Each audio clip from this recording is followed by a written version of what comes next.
नमस्कार दोस्तों, कैसे हैं आप सब। उम्मीद करती हूँ कि आप सब स्वस्थ होंगे, मस्त होंगे और ज़िंदगी बड़े मज़े में गुजर रही होगी।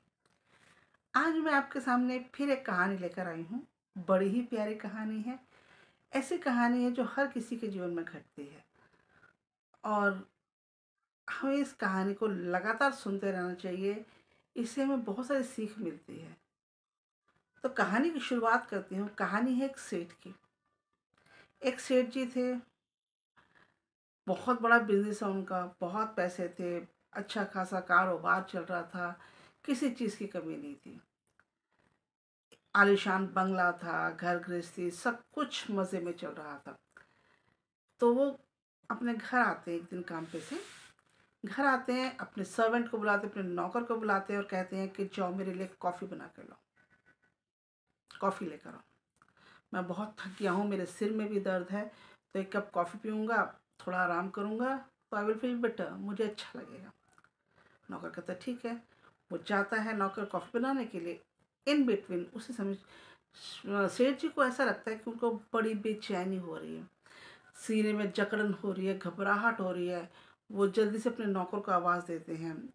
नौकर आता है और कहते हैं पहले कॉफ़ी बनाना रोको, पहले जो मेरा डॉक्टर है उसको बुलाओ, जल्दी से उसको बुलाओ। नौकर कहता है ओके। नौकर उनका डॉक्टर को बुलाता है। डॉक्टर आते हैं और उनकी तबीयत देखते हैं, उनकी हाल-चाल देखते हैं। शहर के सबसे बड़े डॉक्टर हैं, उसको बुलाते हैं। वो भी उनको देखता है, वो सोचते हैं क्या इनको प्रॉब्लम हो गई है सेठ जी को। सब चेकअप करते हैं, सारे टेस्ट किए जाते हैं, पता चलता है कि सेठ जी को कुछ भी नहीं है। कुछ निकलता ही नहीं है, कोई प्रॉब्लम नहीं निकलती है। डॉक्टर्स उनको कहते हैं कि सेठ जी आपको कुछ नहीं हुआ है, आप बिल्कुल ठीक हैं। बट सेठ जी कहते हैं मुझे तो बड़ी जकड़न हो रही है सीने में, घबराहट हो रही है, मुझे पसीने आ रहे हैं, मुझे दिल घबरा रहा है, चक्कर आ रहे हैं, कुछ समझ नहीं आ रहा मैं क्या करूँ। इतनी बेचैनी हो रही है, कुछ ना कुछ तो मुझे हो रहा है।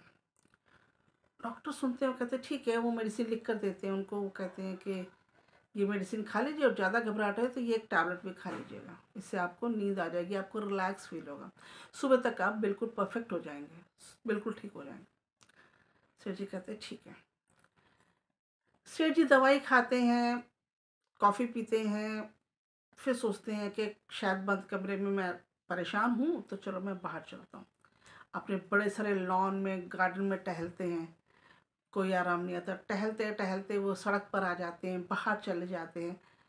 बाहर जाते जाते सड़क पर चलते जाते हैं, सोचते जाते हैं अपने बिजनेस के बारे में, अपने घर के बारे में, अपने काम धंधे के बारे में, अपने बाल बच्चों के बारे में। सोचते सोचते सोचते बहुत दूर निकल आते हैं। सड़क के किनारे एक बेंच बना होता है, पत्थर का बेंच होता है ना, देखा होगा आपने, सड़क के किनारे बने बने होते हैं जहाँ लोग थक कर बैठ जाते हैं। सेठ जी भी उस पर बैठ जाते हैं और बैठ के अपने ज़िंदगी की पिछली बातों को याद करते हैं। जब वो छोटे थे, कैसा उनका घर था, बहन भाई, दोस्त यार, माँ बाप, उन ख्यालों में खो जाते हैं। चप्पल उतारते हैं और बैठ जाते हैं उस बेंच पर, आलती पालती मारकर, और सोचते हैं कि कैसे दिन थे वो, कैसे दोस्त थे, कैसी पढ़ाई लिखाई थी, कैसा मेरा गांव था। सब कुछ सोच रहे थे। तभी क्या होता है, कुत्ता आता है कहीं से और सेठ जी का एक स्लीपर, एक चप्पल लेकर मुंह में दबाकर भाग जाता है। सेठ जी की नजर पड़ती है और सेठ जी उस कुत्ते के पीछे पीछे भागते हैं। रुक जाओ, मेरा कुत्ते ने चप्पल दे देते, रुक रुक रुक, ऐसे कुछ भी करते हुए भागते हैं उसके पीछे पीछे। कुत्ता भी तेजी से भागता है और भागते भागते एक झोपड़ी में, जहाँ पर थी कई सारी झोपड़ी थी, उनकी तरफ भाग जाता है। अब वो सेठ जी काफी तेज भागते हैं, कुत्ते के पास होते, कुत्ता डर जाता है, चप्पल छोड़ता है और भाग जाता है। सेठ जी जाके अपनी दूसरी चप्पल पहनते हैं और फिर सोचते हैं अरे मैं तो बहुत दूर आ गया, चलो मैं अपना वापस घर जाता हूँ। घर जाने के लिए जैसे ही वो मुड़ते हैं, दो चार कदम चलते हैं, तो उनको कहीं से एक रोने की आवाज़ आती है। उनको सुनाई देता है कि कोई महिला रो रही है। पहले वो सोचते हैं कि मैं देखूं कौन है, फिर सोचते हैं कि सुबह के 3:30 पौने 4 बजे का वक्त है, इस समय मैं किसी को जगाऊं, किसी से पूछूं, अनजान लोगों के घर में जाऊं, तो ये ठीक नहीं लगेगा, ये डिसेंस बात नहीं होगी। फिर चले जाते हैं आगे। आगे थोड़ी दूर चलते हैं तो उनको लगता है कि नहीं, मुझे पता करना चाहिए कि कौन मुसीबत में है जो इस समय रो रहा है अकेला बैठा हुआ? क्या बात है, एक बार चल के देखो तो सही, पता तो करो। ये सोचते हैं और फिर वापस लौट आते हैं।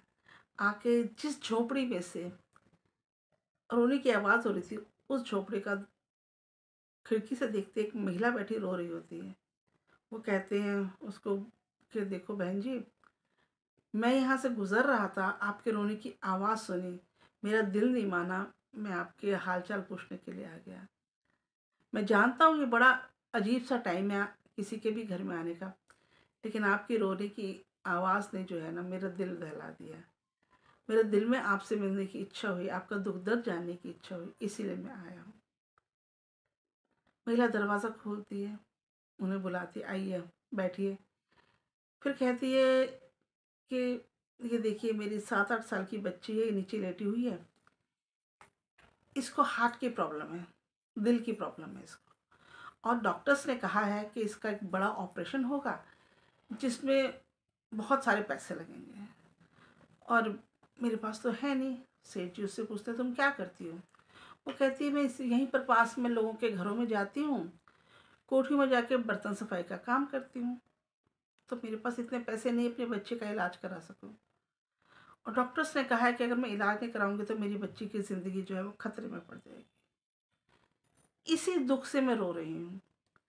और मुझे आज एक बाबा जी ने कहा है कि सुबह 4 बजे तुम रोना शुरू करना, भगवान की प्रार्थना करना, रोना शुरू करना, भगवान तुम्हारी मदद करेगा, ज़रूर मदद करेगा, और तुम्हारा दुख दर्द मिट जाएंगे। सेठ जी टाइम देखते हैं, सुबह के 4 बजे होते हैं। वो फट से फ़ोन लेते हैं, डॉक्टर्स को फ़ोन करते हैं, हॉस्पिटल में फ़ोन करते हैं, डॉक्टर आते हैं, एम्बुलेंस आती है, और डॉक्टर जब आते हैं उन्हें कहते हैं जितना पैसा लगेगा आई विल पे, मैं पैसा दूंगा, इस बच्ची का इलाज करो, जल्दी से जल्दी ऑपरेशन करो। वो लेके जाते हैं और उनको अपना नंबर देते हैं। वो कहते हैं सेठ जी हम आपको जानते हैं, हम ठीक है चलिएगा। सेठ जी उसको और उसकी मम्मी को हॉस्पिटल भेजते हैं, उस महिला को अपनी बच्ची के साथ, और फिर अपने घर की तरफ निकलते हैं। जब वो घर की तरफ निकलते हैं तो बड़े सुकून की सांस लेते हैं, बड़ा आराम मिलता है उनको। ऐसा लगता है जैसे बहुत बड़ा बोझा था जो उतर गया उनके दिल पे से, उनके सर पे से एक बोझा उतर गया, और वो घबराहट, वो चिंता, वो बेचैनी, वो जकड़न सब गायब हो जाती है। अब इस कहानी से हमें बहुत सारी चीज़ें सीखने को मिलती हैं। पहली बात तो हमें धर्म जाति से उठकर इंसानियत का काम करना चाहिए। देखिए ना, ना सेठ जी ने उस महिला से धर्म जाति पूछी, ना उस महिला ने पूछी सेठ जी से, और सेठ जी ने उसकी मदद की।